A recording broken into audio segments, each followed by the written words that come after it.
Bueno, nos venimos con este informe que titulé Políticas para revertir la crisis carcelaria y no seguir entre rejas y ratas. Bueno, ¿por qué esto de seguir entre rejas y ratas? Lo vamos a ir justamente desglosando a lo largo del informe, porque la situación es realmente compleja, no se está exagerando. Conviven realmente en lugares donde no hay sanidad ninguna, donde la alimentación está compleja, donde no hay un acompañamiento, donde el nivel de violencia que se vive también es complejo y obviamente brutal. Una cosa va de la mano con la otra. Pero bueno, las cárceles en nuestro país están gestionadas por el Instituto Nacional de Rehabilitación, se componen de 26 unidades distribuidas en todo el país, además de un centro de ingreso, diagnóstico y derivación en Montevideo. Hoy por hoy existen 16.462 personas privadas de libertad. De ese total de personas privadas de libertad, el 91% son hombres y un 9% son mujeres. De esas mujeres, que son unas 5.113, 70 mujeres conviven con sus hijos en la cárcel. Son 72 los niños que están viviendo hoy por hoy en las cárceles con sus mamás. Después hay unas 12 mujeres que están embarazadas dentro del sistema penitenciario. Y bueno, y estos números así solos no reflejan esta realidad preocupante, ¿no?, que existe en cárceles. ¿Por qué?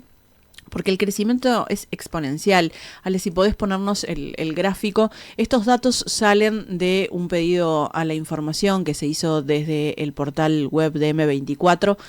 Los periodistas de M24 estuvieron trabajando justamente en este tema, hicieron un pedido y allí podemos ver este incremento brutal.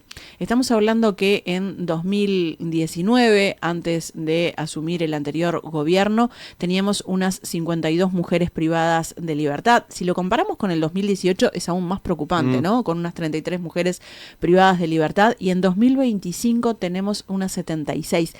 En 2024 las cárceles cerraron con 82 mujeres privadas de libertad. Si pasamos a los hombres, 573 hombres estaban privados de libertad en 2018 y esto hoy por hoy es de 838 hombres. Si miramos el cierre del 2024 eran 853 hombres. Estamos hablando de casi 300 hombres más privados de libertad en un periodo muy, muy corto de tiempo. Obviamente esto no fue acompañado ni con presupuesto, ni con plazas, lugares en estas cárceles, no estuvo acompañado de recursos humanos, no estuvo acompañado de técnicos, de funcionarios en general. Por el contrario, en el periodo pasado lo que se hizo en realidad fue cambiar, primero hubo una reducción en cuanto a la cantidad de funcionarios, pero después aparte se cambió y muchos técnicos que justamente tienen un acompañamiento especializado con las personas privadas de libertad, se cambiaban por policías que estaban allí en la cárcel, que no están preparados para estar en ese lugar.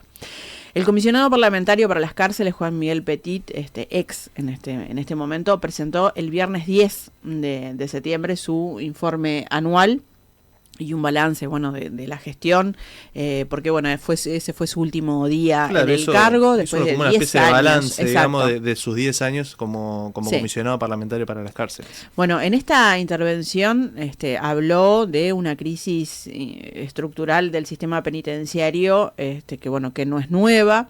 En su despedida lo definió como un verdadero estado inconstitucional. Se trata de un sistema que vulnera derechos, perpetúa la exclusión, no logra rehabilitar y en sí mismo actúa como generador de mayor criminalidad. Claro, también lo hemos mencionado en diferentes oportunidades, esto de el pasar por la cárcel es como la universidad del delito, ¿no? Esto de cómo es posible que una persona se rehabilite viviendo en las condiciones que se vive en nuestras cárceles. Cómo es posible que no se genere un clima violento cuando hay escasez de comida, por ejemplo, ¿no? O cuando no hay lugares para dormir, porque, como vamos a ver, el hacinamiento es tremendo. Uruguay registra una de las tasas de prisionalización más altas del mundo, 470 personas privadas de libertad cada 100.000 habitantes. Esto nos ubica entre los 10 países con peores cifras a nivel global y es el primero de Sudamérica.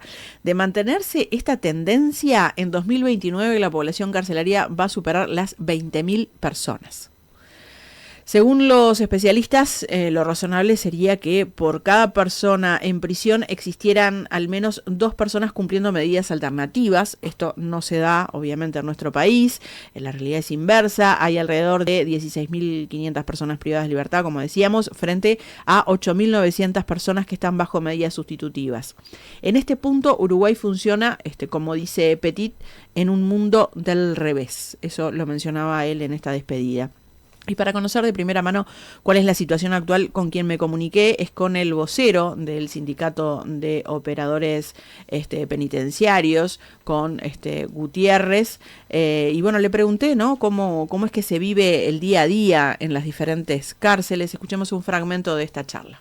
La situación actual del sistema penitenciario es sumamente crítica. La administración anterior, que había llegado con la promesa en su plan de gobierno Compromiso por el País, había prometido la descentralización del sistema carcelario, y que es un deber institucional histórico de que las cárceles tienen que salir del Ministerio del Interior, y el gobierno anterior no lo cumplió. Es más, no solamente desfinanció todo el sistema penitenciario, porque durante el periodo 2020 a 2025 no hubo ni un solo peso de aumento para las cárceles. O sea, se siguió trabajando con el presupuesto del año 2019, cuando había 11.000 presos, y el gobierno anterior entregó el sistema penitenciario con alrededor de 16.000. Recordemos que con la aprobación de la ley de urgente consideración se volvió a una política de inflación penal, donde se volvió a limitar aún más el beneficio de la libertad anticipada para algunos delitos, y se eliminó de cuajo la redención por trabajo y estudio para ciertos delitos madres, como pueden ser todos los delitos de droga y rapiña. Entonces, las políticas de inflación penal, sumados al desfinanciamiento del sistema, ha llegado a lo que es hoy,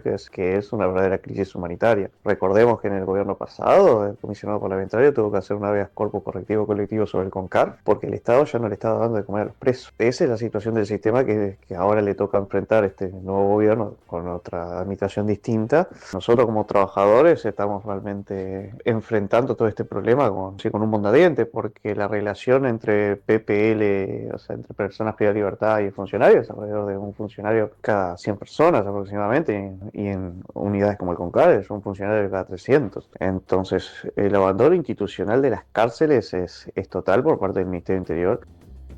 Bueno, durísimo, ¿no? Todo lo que dice Germán Gutiérrez, el vocero de el Sindicato de los Trabajadores de las Cárceles. Recuerdo, sí, que se había dado a conocer un informe por parte del Instituto Nacional de Derechos Humanos, ¿no? Del mecanismo de prevención de la tortura, que estudia todo esto. Y había presentado un informe. Sí, un informe sobre el hacinamiento en mujeres privadas de libertad. En la unidad 5, la más conocida, ¿no? Hablaba así de la superpoblación, del hacinamiento, de la falta de plazas. Ese documento reconoció el compromiso del personal de las unidades visitadas, pero señaló que los esfuerzos realizados no alcanzan para contrarrestar el crecimiento sostenido de la población penitenciaria femenina ni la grave superpoblación carcelaria. Además, se identificó una notable representación de mujeres sin antecedentes penales, o sea, la primera vez que estaban privadas de libertad, lo que obviamente esto preocupaba muchísimo. El informe detalla que esta sobrepoblación afecta directamente las condiciones de alojamiento, se han detectado dormitorios en mal estado, humedades, ventanas rotas, deficiencias tanto en la instalación eléctrica como en los servicios sanitarios. Los espacios de tránsito han sido ocupados por camas y colchones, o sea, esos espacios que se supone que son de esparcimiento, donde las mujeres, en este caso privadas de libertad, tendrían que pasar un rato allí fuera de lo que es su celda. En realidad estaba lleno de colchones porque no había lugar. Según este informe, bueno, la situación era realmente y es realmente muy crítica. Y el semanario Brecha también puso el foco en el módulo 11, que dice que llegó a alojar 850 personas en un espacio diseñado para 498. En un año y medio hubo 3 incendios con víctimas fatales en este módulo. Después el módulo 10, también la misma capacidad, alojaba a 741 personas, o sea, de 498 a 741 personas. Claro, estamos hablando de casi el doble de las personas de lo que permite en realidad ese módulo. ¿no? Sí, Con sí. esa capacidad de casi 500 personas, y estamos hablando de que hay 900 personas casi en el módulo 11. Sí. Y unas casi 750 en el módulo 10. Bueno, ¿sabes cómo le llaman al módulo 11? El lugar más caliente del infierno. Así le dicen tanto las personas privadas de libertad como los guardias. Celdas diseñadas para 4 personas donde duermen 8, 9 personas. Es un hacinamiento, bueno, que empuja a la locura, según dicen los propios trabajadores.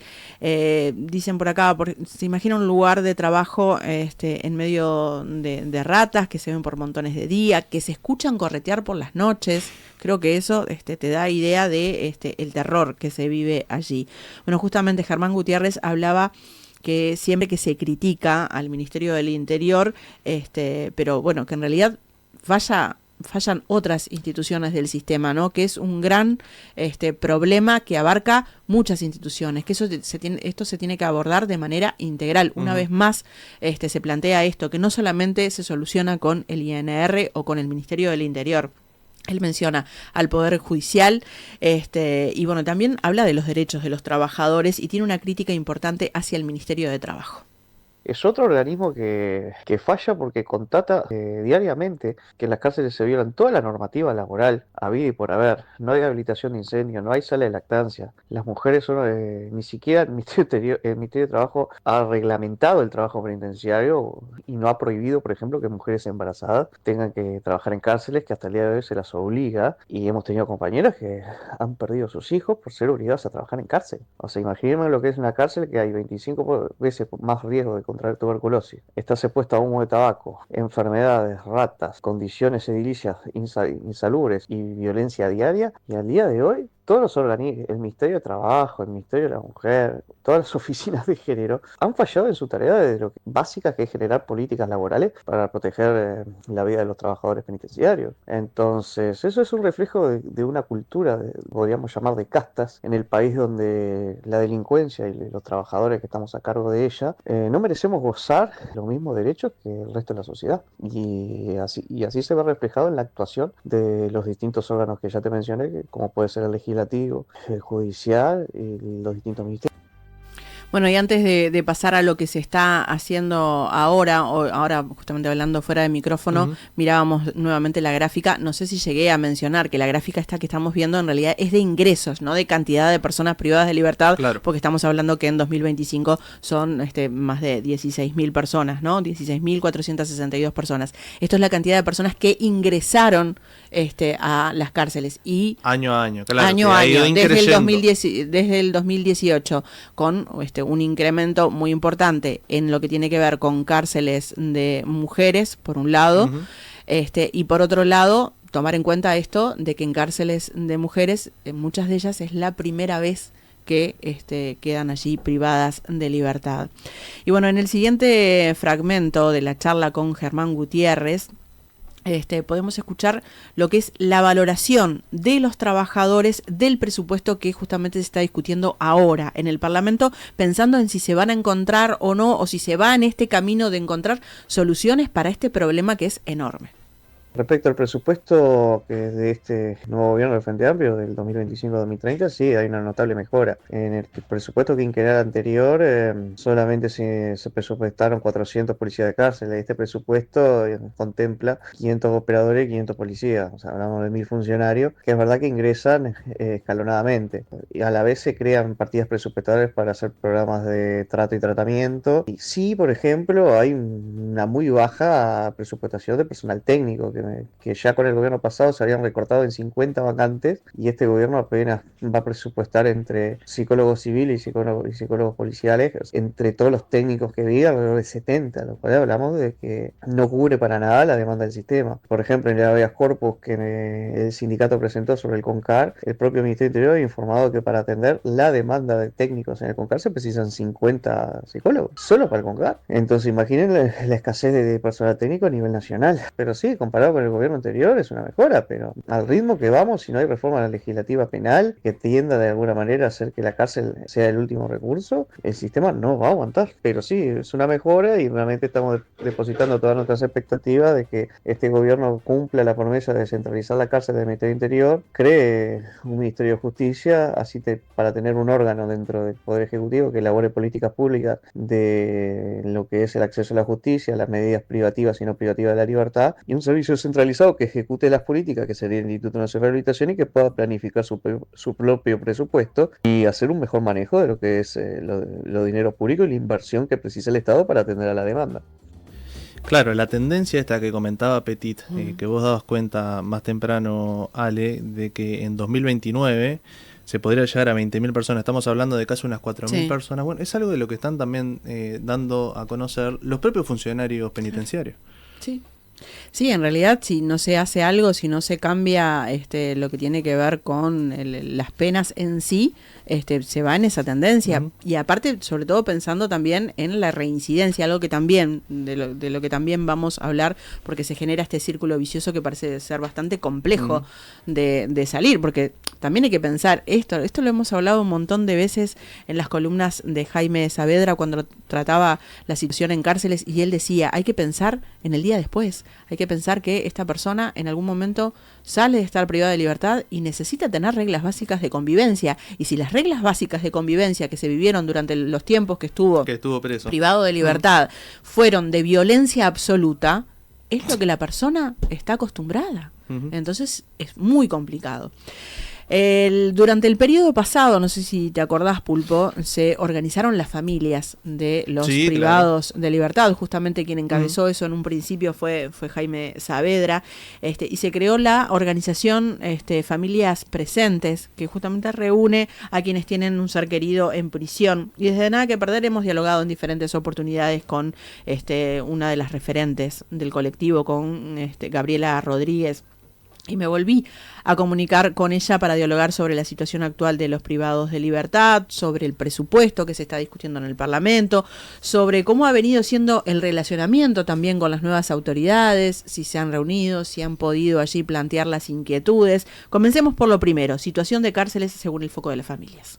Cada vez más preocupante, es un sistema que no para de crecer, con instalaciones totalmente deterioradas en algunos casos, que dicho por las propias autoridades es mejor tirar abajo y hacer de nuevo porque no resisten arreglos o refacciones. Es el caso claro del módulo 10 y 11 de la unidad 4 de Santiago Vázquez, por ejemplo. La escasez de personal se suma a que un 20% del existente está certificado por razones de enfermedad, con un presupuesto de alimentación que no varió en años, mientras que la población creció de la manera que todos lo sabemos, con un hacinamiento inaceptable en muchas unidades y con módulos y plazas vacías en unidades donde la calidad de vida de las personas recluidas es un poco mejor, como es el caso de Juan Soler en San José, o de la unidad número 6 en Punta de Rieles, o es el caso de las chacras en general. Nosotros esto es un tema que veníamos planteando desde hacía mucho tiempo. Y bueno, ahora paulatinamente se estarían empezando a cubrir esas plazas que claramente no van a alcanzar para abatir el hacinamiento ni cerca, así como tampoco va a alcanzar las unidades que se van a terminar de construir con el presupuesto anterior y se van a equipar y se le va a otorgar personal en el marco del presupuesto nuevo, tampoco van a alcanzar esas plazas. Siempre vamos a seguir corriendo de atrás, ¿verdad? Y con esto de correr de atrás, recuerdo que en junio, si no me equivoco, el Instituto Nacional de Rehabilitación había presentado como una especie de paquete de medidas. Un paquete de medidas, sí. 8 medidas. 8 medidas urgentes para paliar las condiciones críticas en las que se encuentran las cárceles. Y una de ellas contempla esto de la construcción de un espacio para recibir a las familias en este horario de visita que tienen las personas privadas de libertad. Bueno, justamente con Rodríguez hablé sobre este punto en particular y sobre su visión general del presupuesto. Las 8 medidas de prioridades planteadas en el mes de junio y entre las intervenciones en curso planteadas en el marco del presupuesto nacional, se contempla la mejora de espacios de visita en varias unidades. En muchas de ellas, claramente que nosotros muchas veces hemos planteado que son muy inadecuados esos espacios. Hay intervenciones que se han planteado para este año y otras en forma escalonada en los años sucesivos en el marco del presupuesto que deberán ser aprobado por el Parlamento, ¿verdad? Entonces, entendemos que hay una intencionalidad política y técnica de mejora del sistema penitenciario. Ahora bien, con el presupuesto elevado por el Poder Ejecutivo al Parlamento, que tenemos entendido que es bastante menor al solicitado por el INR inicialmente, y las acciones planteadas, nos preocupa mucho que no se pueda alcanzar verdaderos cambios en el sistema que necesita con urgencia mejoras edilicias, aumento de personal policial, civil y técnico, programas de trato y tratamiento, pero también cambios en la cantidad de personas que ingresan al sistema y en la fluidez de la salida. Para eso son necesarias otras medidas, además de todas las planteadas, que en algunos casos implican cambios legislativos, que el sistema político deberá analizar profundamente, que contemplen lo planteado por el Poder Ejecutivo. Nosotros sí nos hemos reunido tanto con las autoridades del INR como con el ministro y la subsecretaria del Ministerio del Interior. Hemos sido escuchados, se incorporan algunas preocupaciones planteadas desde larga data por nosotros, como es de la mejora de los espacios de visita.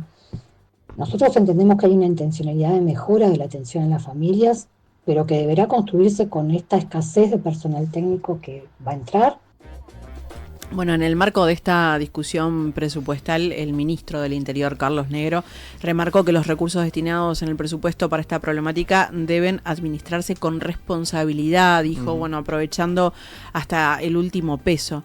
Y consultado por la prensa, aseguró que el presupuesto asignado refleja la prioridad que tiene el gobierno en esta materia, aunque reconoció que no alcanza para cubrir todo lo que se necesita. Claro. Esto lo había dicho también en la entrevista que mantuvimos con él hace tan solo un par de semanas, que incluso pueden ir a revisar en YouTube, como también en m24.com.be, donde básicamente decía que las cárceles hoy en día están en una etapa crítica, y quiero citarlo también al ministro del Interior, porque decía: no hay posibilidades económicas de tener 16.500 presos en condiciones como las que pretendemos con los niveles económicos del país actualmente, teniendo en cuenta estas restricciones fiscales, ¿no?, de las que se habla desde el gobierno, en especial el ministro de Economía y Finanzas, Gabriel Ordóñez.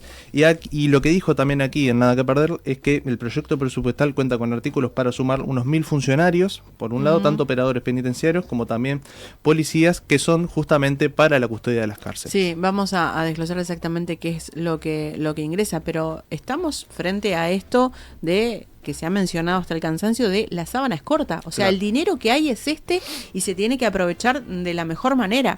Obviamente siguen habiendo reclamos de parte de las familias, de parte de los funcionarios, siguen existiendo necesidades que no se van a cubrir, porque es imposible con el presupuesto que existe. Pero bueno, también la importancia de dónde se pone el foco. ¿Cómo se utiliza ese dinero? Creo que ahí claro, cómo administrar esos cortos recursos. Exacto, que se tienen. Tiene que estar ahí la clave. Y bueno, sobre estas 8 medidas que se anunciaron en junio, que tienen que ver con un paquete, un shock de medidas como para solucionar la problemática, por lo menos a corto plazo, algo que se vea reflejado, pero también con un camino trazado a futuro.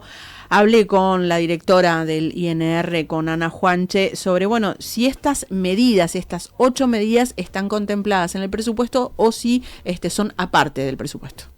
Son medidas extrapresupuestales. Para eso recibimos un apoyo por parte del Ministerio de Economía y Finanzas de $3 millones que están destinados a mejorar la infraestructura, concretamente descentralizar las cocinas para mejorar el servicio de producción y distribución de los alimentos, los espacios programáticos destinados también a distribuir mejor la oferta socioeducativa y de tratamiento en las unidades que integran el complejo, los salones de visita para mejorar las condiciones en que se desarrolla la visita de familiares y allegados de las personas privadas de libertad dentro de los módulos, así como también el mejoramiento del sector de ingreso para que cuando las familias y otros ingresantes desde el exterior de la cárcel puedan tener mejores condiciones, tanto adecuadas al clima, espacios para la espera, gabinetes higiénicos, etc. Y el último de los componentes es la tecnología para la videovigilancia, con la cual también se está recableando todo el perímetro del CONCAR. Son casi 3 kilómetros de fibra y de cableado para integrar cámaras de videovigilancia que se instalarán en las zonas comunes, patios, pasillos y salones de visita. Bueno, básicamente lo que nos dice la directora del Instituto Nacional de Rehabilitación, Juanche, es que contemplaría, digamos, este plan con, obviamente, con obras de infraestructura, sí, por un lado, ¿no? Las mejoras en la alimentación, sí, ¿no? Que es clave, el fortalecimiento también de los programas de reinserción, de las cosas más importantes. Pero claro, también todo lo que tiene que ver con la tecnología y la videovigilancia, ¿no? Sí, este refuerzo sustancial en la seguridad tecnológica. Sí, y si volvemos a lo que fue el discurso de despedida de Petit, él en un momento dice: dormimos arriba de una bomba atómica. Qué concepto ese, ¿eh? Uno de los puntos centrales de este plan que se tiene en el INR es la descomprensión de los módulos 3, 4, 10, 11, que son los que están allí con más hacinamiento, que concentran estos altos niveles de hacinamiento. Y de eso también hablé con Juanche. Ella lo que dice es que esto se piensa mejorar con infraestructura, con recursos humanos, pero no es lo único. Un sistema penitenciario de la magnitud que tenemos no es sustentable ni en el corto ni en el mediano y mucho menos en el largo plazo, tomando en cuenta los niveles de inversión presupuestal que se necesitan para que las personas puedan vivir en condiciones de dignidad y que puedan acceder a oportunidades de reinserción. Se inaugurarán a fin de año 3 unidades en modalidad de participación público-privada que comenzó a construir la administración pasada, pero que se efectivizarán en esta administración, porque se van a comenzar a pagar esas plazas en esta administración, y también hay que dotar de los recursos humanos en esta administración porque eso no estaba previsto. Además de esto, se va a sustituir la unidad número 5 de mujeres, que también va a funcionar en modalidad público-privada. Pero además de esto, porque lo cierto es que la población continúa creciendo y además ya hay un déficit de plazas de aproximadamente 3.500, es necesario pensar en medidas sustitutivas a la privación de libertad, porque como venimos insistiendo, no todas las personas que están privadas de libertad necesitarían estarlo, porque si tuviéramos un sistema de medidas alternativas eficiente, que pueda gestionar adecuadamente los casos, que esté descentralizado y de acceso en todo el país, seguramente todo el sistema penal confiaría mejor en la posibilidad de asignar medidas alternativas a algunas personas. Más a largo plazo, y en el ámbito también que no está bajo el control de la administración penitenciaria ni del Ministerio del Interior, lo que sostenemos es la necesidad de revisar algunas normas que han considerado preceptivo el uso de la prisión en diversos casos, que han restringido los institutos liberatorios como la redención de pena y la libertad anticipada, y por supuesto diversificar el elenco de las medidas no privativas de libertad, como la suspensión condicional del proceso, por ejemplo, pero no solamente, de modo tal que el mecanismo de descompresión de las cárceles sea antes de que las personas lleguen a ella y no luego que estén privadas de libertad. Bueno, las propuestas que están sobre la mesa son redención de pena, suspensión condicional del proceso, revisión del Código Penal y de la política criminal con urgente fortalecimiento en las medidas alternativas a la prisión.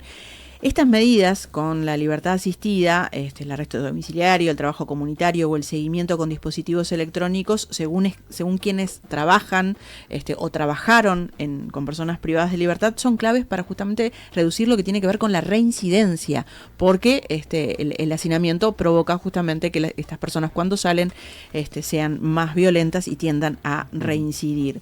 Después, el mecanismo de redención de pena, que lo que hace es permitir descontar días de la pena por estudiar, por trabajar en cárceles, fue algo que se modificó con el artículo 86 de la Ley de Urgente Consideración. Entonces, personas que no pueden acceder a esto, porque justamente ahora la ley no lo permite, claro, se las desincentivó, dejaron de trabajar, dejaron de estudiar, y esto también influye en la reincidencia. A esto se suma otro efecto de la LUC, que fue el endurecimiento de las condiciones para acceder a las medidas alternativas en casos de microtráfico, y acá fueron afectadas las mujeres privadas de libertad específicamente.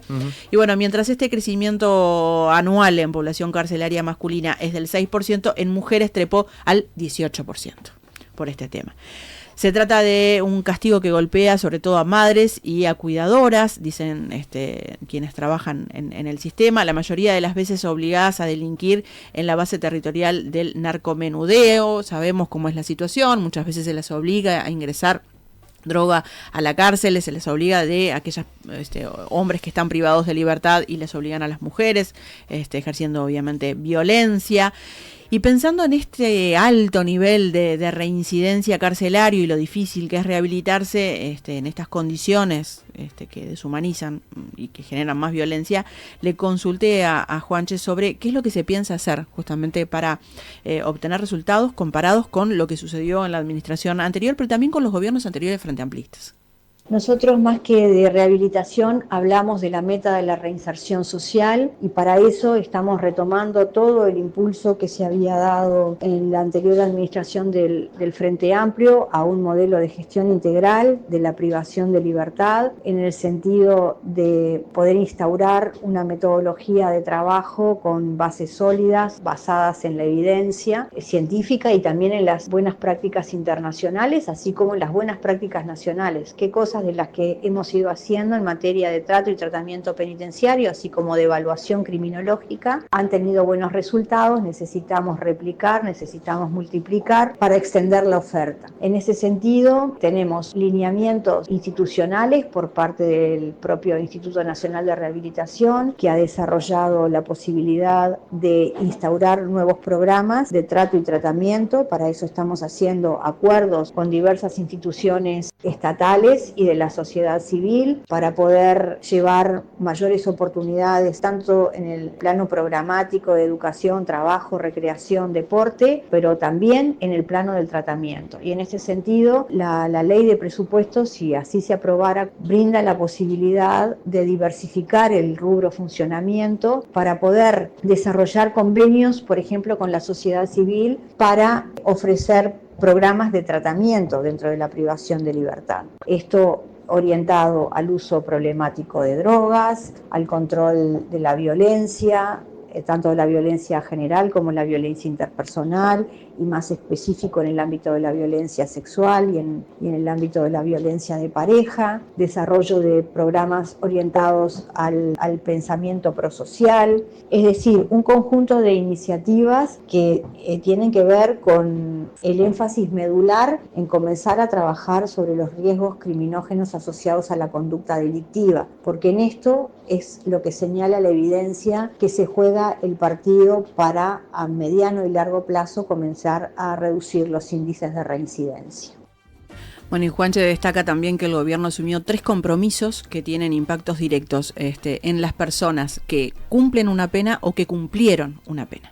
Complementariamente, con la decisión presupuestal de incorporar una línea destinada a la oferta programática, no solo para la privación de libertad, sino que estos programas también puedan estar disponibles en la gestión de casos de personas sujetas a medidas alternativas, el gobierno introdujo 3 compromisos directamente relacionados con el sistema penitenciario, pero 2 que tienen impacto en la población privada de libertad, aunque el tercero también. Es el compromiso de descentralizar al INR, esto es dotarlo de mayor autonomía técnica y presupuestal. Para eso ya tenemos un proyecto de ley que está listo y estamos esperando para introducirlo en el Parlamento en el momento oportuno. Después está el compromiso de gobierno relacionado con el desarrollo de dispositivos para la atención al uso problemático de drogas de personas privadas de libertad en medidas alternativas y recientemente liberadas, y para eso, conjuntamente con la Junta Nacional de Drogas, diseñamos un conjunto de intervenciones para trabajar en la detección temprana del uso problemático, para dar respuesta durante la privación de libertad y también en la comunidad. Y el último de los compromisos es el que tiene que ver con el desarrollo de una campaña de alfabetización en cárceles, en la que estamos trabajando con la coordinación del Ministerio de Educación y Cultura, conjuntamente con la ANEP, el INEFOP, la UDELAR, el Instituto Nacional de Rehabilitación y el Plan Ceibal. Así que a partir seguramente del último trimestre de este año, que ya lo tenemos en las puertas, estaremos iniciando las primeras acciones para dar cumplimiento a esos compromisos. Bueno, una descentralización del Sí. Instituto Nacional de Rehabilitación que es tanto reclamado por el oficialismo como también por la oposición. Recuerdo también a Negro ahora, también hablando de la entrevista que mantuvimos con él hace tan solo algunas semanas, que, bueno, tal como decía Juanche, ya está casi terminada, decía, este proyecto de ley para descentralizar al INR. Exactamente, ahora se tiene que discutir. Bueno, el presupuesto previsto para 2026 y 2027 contempla partidas incrementales de 50 y 45 millones de pesos respectivamente, o sea, tiene un incremento. Se prevé la incorporación de unos 500 agentes policiales, 500 operadores civiles y 2.000 nuevos ingresos para atender las unidades penitenciarias que se van a sumar al sistema. Además, se incorporan 38 técnicos al INR. En la actualidad, las cárceles cuentan con unos 4.000 trabajadores, son 1.400 operadores civiles y 2.600 policías, de los cuales cerca de 900 se encuentran con certificaciones médicas, y esto también lo escuchábamos en la voz de los trabajadores, porque es una situación compleja de sostener. El presupuesto también contempla las casi 9.000 medidas alternativas que está gestionando la Dirección Nacional de Medidas Alternativas y la construcción de 2 nuevos establecimientos de reclusión. Así que le vamos a seguir entonces el camino a ver qué tan efectivas son este shock de medidas, porque son varias las que se van a tomar. Nada que perder. Nada que perder. El periodístico de M24.